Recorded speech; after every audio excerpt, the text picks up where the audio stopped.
The air outside the cabin was heavy with silence, broken only by the restless cry of the baby in her arms. She stood by the worn wooden door, her shoulders trembling under the weight of exhaustion that had been pressing down on her for far too long. The ranch was quiet, save for the rustling of the wind against the tall grass and the distant lowing of cattle. Inside, the dim lamplight flickered against the walls, throwing shadows that seemed too large, too heavy, much like her heart. She clutched the infant close, her arms stiff, as if afraid that even the simple act of rocking him might cause her to shatter. Every fiber of her being was raw, torn between the instinct to protect her child and the ache of her own broken spirit. Her hair was loose and tangled, falling across her pale face, but her eyes, though sunken and tired, still carried a fierceness, a silent plea that no one could mistake. When the rancher stepped inside, he said nothing at first. His boots thudded softly against the old wooden floor as he removed his hat, setting it gently on the table as though he were intruding on a sacred space. His presence was quiet but steady, like the earth beneath their feet, unshaken even when storms raged above. He saw her standing there, shoulders hunched as if bracing for another blow from life, and his chest tightened with something he couldn't quite name. The baby wailed again, his tiny fists trembling in the air, and she winced, whispering softly, "Please, hush, a broken bar please." Her voice cracked, betraying more than weariness. It carried despair, a hollow kind that comes from being pushed too close to the edge. She rocked once, then stopped, her arms tightening around the child as though the movement might unravel her completely. The rancher moved closer, each step deliberate, unhurried, careful not to startle her. He could see how tightly she clung to her little one, her knuckles white, her breath shallow. When his shadow reached her, she stiffened, her eyes darting to him with something between fear and defiance. "Don't touch me," she whispered, the words fragile but sharp, like glass about to crack. Her lips trembled as she added, "I'm broken." The silence that followed seemed to echo louder than the wind outside. He didn't flinch, didn't argue, didn't try to convince her otherwise. The words hung in the space between them, and he simply let them be. She expected pity, or worse, rejection, but none came. Instead, he simply reached out his hands, not to her, but to the crying baby who whimpered against her chest. Her arms hesitated, clinging tighter, torn by instinct and fear. Yet, when the child squirmed again, fussing in protest, her resolve softened. Slowly, as though each second was a battle within her, she allowed the baby to be taken from her arms. Her breath hitched, her chest aching with the emptiness that followed. But she didn't protest. The rancher cradled the child against his broad chest with a gentleness that surprised her. His rough, work-worn hands moved carefully, supporting the infant as though he had been doing it all his life. He didn't look at her then, didn't press her with questions, didn't ask why her eyes were haunted or why her voice trembled with broken edges. Instead, he turned slightly away, swaying with slow, steady movements, rocking the baby as though the world outside no longer existed. The baby's cries softened, small hiccups replacing the earlier wails, and within moments, the room was filled with a fragile calm. She watched, unable to look away, as this rancher with weathered skin and eyes that carried their own quiet story brought peace to her child without saying a single word. Her hands hung uselessly at her sides, trembling as though they had forgotten how to be empty. She wrapped them around herself, hugging her own ribs, trying to hold herself together. Tears she hadn't meant to shed slipped down her cheeks, and she quickly turned her face away, ashamed of her own weakness. But he still didn't speak. He didn't tell her she was wrong for feeling the way she did, didn't scold her for the cracks in her spirit, didn't try to fix what couldn't be mended in a moment. He only kept rocking, the rhythm steady, like the heartbeat of the land itself, unshaken, unyielding. Her breaths came unsteady, and she whispered again, more to herself than to him, "I'm broken." This time, her voice didn't carry defiance, it carried surrender, the confession of someone who had carried too much for too long. The rancher's eyes flicked toward her then, just briefly, but he said nothing still. And somehow, his silence spoke louder than words could have. It told her he wasn't afraid of her brokenness. It told her he didn't see her as less. It told her that she was allowed to stand there, trembling, hollow, weary, and still be seen. The baby had drifted into soft sleep, his tiny body rising and falling against the rancher's chest. He adjusted the child with practiced ease, as if the weight was a comfort rather than a burden. His rough thumb brushed the baby's small hand, and for a moment, even she felt the stillness settle over the room. She sank slowly into the chair by the wall, her body weak with fatigue she could no longer disguise. The lamplight caught the tears still streaking her cheeks, but for once, she didn't wipe them away. She simply let them fall, the sound of her baby's steady breaths the only anchor she had. He didn't return the child right away, and she was grateful. Watching her baby safe in someone else's arms, soothed without judgment or anger, gave her a sliver of rest she hadn't known she needed.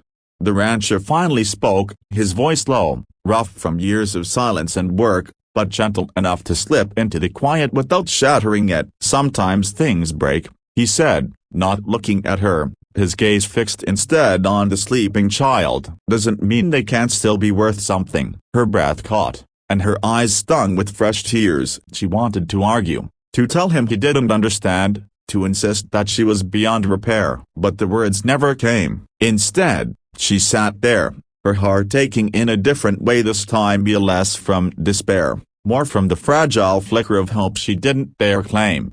The wind outside shifted, rattling the window, but inside the cabin, there was a warmth that hadn't been there before. The baby slept soundly, the rancher stood steady, and she, though broken, was not invisible. For the first time in what felt like forever, the baby's soft cries pierced the silence of the small cabin as the night settled heavy over the ranch. She sat on the edge of the bed, her hands trembling, her eyes swollen from tears that had long since dried but left their salt etched into her skin. The shadows on the wall seemed to mock her, reminding her of everything she had lost, of the weight pressing down on her chest. She had told him not to touch her, not to try, not to peel back the fragile layers she had wrapped herself in to keep from shattering completely. Broken things weren't meant to be handled. They cut the hands that dared to hold them. And yet, when her baby whimpered, the rancher didn't say a word. He simply reached down, cradled the child into his arms, and began to rock. The rhythm was steady, like the sway of tall grass in the summer breeze, like the slow creak of an old porch swing on a quiet evening. The baby's cries softened, hiccuped into silence, then drifted into little sighs as tiny fingers curled against his shirt. She watched, her body stiff with exhaustion and fear, her mind screaming at her to pull the child back, to protect what little she had left. But something in the way he held the infant stilled her. He wasn't rough, he wasn't careless, and he didn't look at her as though she was a burden. He looked down at the child as if holding life itself, fragile and precious. Her throat ached with words she couldn't say. She had been abandoned before by promises, by men, by hope itself. Trust was a luxury she no longer believed in. And yet here was this quiet man with calloused hands, who worked the land with sweat and strength, moving with the gentleness of a prayer whispered in the dark. She pulled her knees to her chest, wrapping her arms tightly around them as though holding herself together. "Why are you doing this?" she whispered, her voice cracking under the weight of the question. The rancher didn't look up. His gaze stayed on the baby, his hand stroking the child's back with slow patience. "Because he needs someone to rock him," he said simply. The words fell into the room like a stone dropped in a still pond, rippling outward. She wanted to argue, to tell him that she was capable, that she didn't need anyone, that broken women weren't worth the trouble. But the truth clung to her ribs as she hadn't been enough for a long time. Nights blurred together, her baby crying, her arms heavy with fatigue, her heart hollow from fighting battles no one saw. "Don't you see what I am?" she asked, almost begging him to notice the cracks, the ruin, the mess she was. If he could see it clearly, maybe he would walk away, leave her to the loneliness she deserved. The rancher's eyes lifted to hers, steady and calm. "I see someone who's tired, that's all." Her breath caught. No pity, no judgment, just truth spoken with the weight that pressed against her defenses. She shook her head, curling tighter into herself.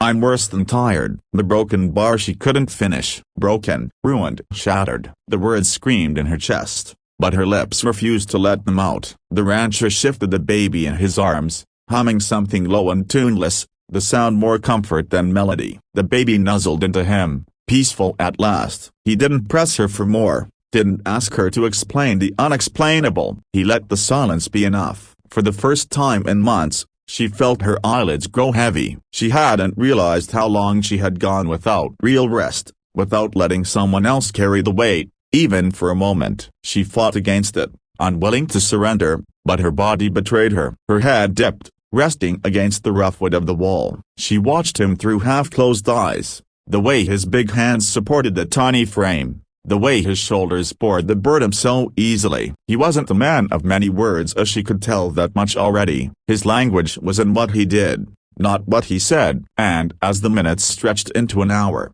her baby remained asleep in his arms, safe and warm. Something inside her cracked, not with pain this time, but with something unfamiliar, almost terrifying. Hope. She drifted into a shallow sleep, haunted by dreams of the past yet cushioned by the steady presence in the room. Each time she stirred, she saw him still there, rocking, patient, never once setting the baby down until he was certain the child was deep in slumber. When she finally woke fully, the cabin was quiet. The lamp had burned low, and the baby was tucked beside her, snug beneath the quilt. She hadn't put him there, the rancher had. She looked toward the chair by the window and found him sitting there, hat pulled low, his head tilted back as if he had dozed off waiting. Her chest tightened, a war raging inside her between gratitude and fear. Gratitude for the peace he had given her, fear that it was temporary, that kindness always came with the price. She swallowed hard, pulling the baby close, needing the reminder of what was hers, what she could protect. But as she watched him sleep, the lines of his face softened. She saw no malice, no agenda, just weariness, just a man who had chosen, for reasons she didn't understand, to stay. She thought of her whispered words from before it. "Don't touch me, I'm broken." He hadn't touched her. He had respected her boundary, and yet, somehow, he had reached her anyway. She turned her face into the baby's soft hair,